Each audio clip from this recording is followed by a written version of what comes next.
Olá, meu nome é Thaís e no vídeo de hoje falarei sobre a análise do uso de tambor rotativo não convencional para a desidratação de microalgas Spirulina plantensis.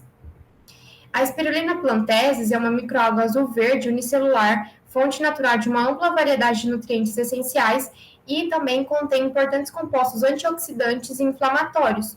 E é por isso que esta microalga tem aplicações potenciais em vários processos industriais. A desidratação da espirulina é uma etapa essencial para o seu uso, uma vez que seu alto teor de umidade após a colheita pode ultrapassar 90% em base úmida. Porém, a técnica de secagem e as condições de operação podem afetar significativamente suas propriedades funcionais e o seu valor nutricional. Então, é necessário escolher corretamente o equipamento e as condições operacionais. E uma alternativa para a secagem é fazer o uso de um secador rotativo não convencional com leito inerte, visto que esse experimenta uma queda de pressão menor e uma maior eficiência de remoção de umidade. Então, nesse artigo, o objetivo era investigar o desempenho deste secador na desidratação da Spirulina plantensis e os efeitos de 4 variáveis de processos: temperatura do ar, grau de enchimento, velocidade de rotação e intervalo de alimentação intermitente, sobre a qualidade do produto expressa pelo conteúdo de compostos bioativos, fenólicos, flavonoides e cocianina. Nos materiais e métodos, as condições experimentais foram escolhidas com base em um projeto composto central. Para análise das 4 variáveis independentes já citadas, foi feito um total de 26 experimentos com 2 réplicas no ponto central. Em cada teste foi determinado o teor de umidade usando o método do forno e a atividade de água usando um dispositivo Lab Swift. E, além disso, foram feitas análises de qualidade e foram quantificados os efeitos das variáveis independentes sobre essas respostas usando técnicas de regressão, que detalharemos futuramente. Então, aqui os dados experimentais, foram feitos 26 experimentos e obteve, então, a umidade e a atividade de água. Em relação à umidade e atividade de água, a microalga fresca tinha um teor de umidade de 0,827 gramas de água por grama de matéria úmida e atividade de água de 0,967. O teor de umidade da microalga depois do processo da secagem variou de 0,036 a 0,078 gramas de água por grama de matéria úmida, e a atividade variou de 0,233 a 0,361, olhando a tabela anterior. Ou seja, o material atingiu um teor de umidade e níveis de atividade de água adequados para o armazenamento e transporte em todas as condições operacionais utilizadas. Válido ressaltar que a maioria das bactérias, fungos e leveduras são inibidos em sua atividade de crescimento quando a atividade de água é inferior a 0,6.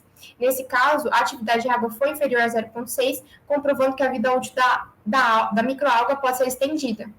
As maiores remoções de umidade foram obtidas nos testes com a temperatura mais elevada e o grau mais elevado e o grau de enchimento, e maior grau de enchimento, olhando a tabela.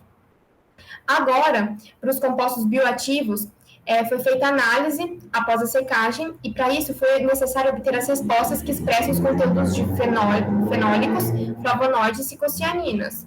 E eles estão dispostos aqui nesses 3 gráficos, respectivamente. Então, para a gente conseguir o modelo, precisou retirar cada resposta aqui dos 3 gráficos. Então, eles foram retirados e colocados em uma planilha que está aqui disposta. E, para a codificação das variáveis, utilizou-se as seguintes equações, as 4 equações. No caso aqui de todas as equações, foi necessário ter o conhecimento do nível intermediário, no nível superior mais 1 e no nível inferior menos 1, e também do alfa e menos alfa.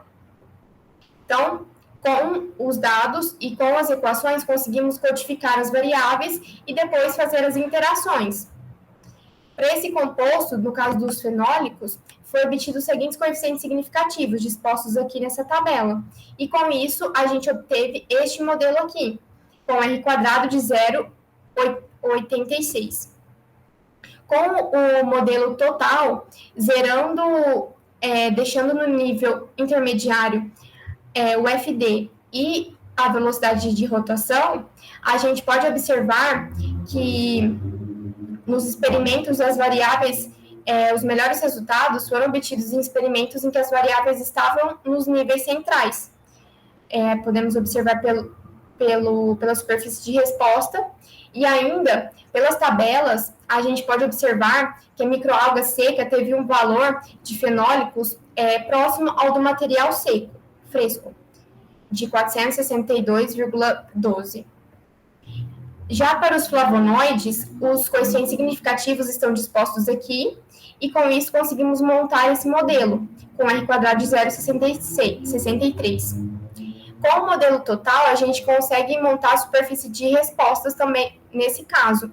Porém, nesse caso, houve uma distoância um pouco grande em relação ao artigo, visto que, nesse caso, as respostas, elas tinham um intervalo menor, então as casas decimais faziam grande diferença. Então, por esse fato, que teve essa discrepância, e aqui a gente consegue olhar pela superfície de resposta que as melhores condições para os flavonoides é quando o FI está em seus extremos e as demais variáveis nos níveis intermediários. Também a gente consegue observar pelas tabelas que os valores de flavonoides ficaram mais próximos do valor da espirulina fresca, que foi de 9,86 miligramas de rutina por 100 gramas de amostra na matéria seca. E, por fim, para o composto cicocianina, foi obtido os seguintes coeficientes significativos, estão dispostos aqui, então o modelo foi obtido através desses coeficientes significativos, dando um R² de 0,82 aproximadamente. Com o modelo total, a gente conseguiu também plotar o gráfico e obter a superfície de resposta. Por ela, a gente consegue confirmar a termossensibilidade desse composto pelo maior valor da ficocianina estar na temperatura de secagem mais baixa. Então, aqui a gente consegue observar isso. E também, pela tabela, conseguimos observar que também alguns dos experimentos levaram a ficocianina da espirulina seca próxima ao da microalga fresca, algo muito bom. Então, concluindo, a gente consegue obter que as condições operacionais utilizadas levaram a um teor de umidade da microalga após a secagem inferior a 0,08 de gramas de água por grama de matéria úmida e uma atividade de água inferior a 0,4, ou seja, a vida útil dessa microalga pode ser estendida, minimizando o crescimento microbiano, como eu havia dito. E, além disso, foi verificadas as condições que promovem altos níveis dos compostos bioativos após a secagem. Concluindo que o secador, então, rotativo de leito inerte é uma opção muito boa para a secagem eficiente da microalga Spirulina plantaesis, ao mesmo tempo que preserva o conteúdo dos principais compostos bioativos. Agradeço pela atenção e deixo aqui as referências. Meu muito obrigado.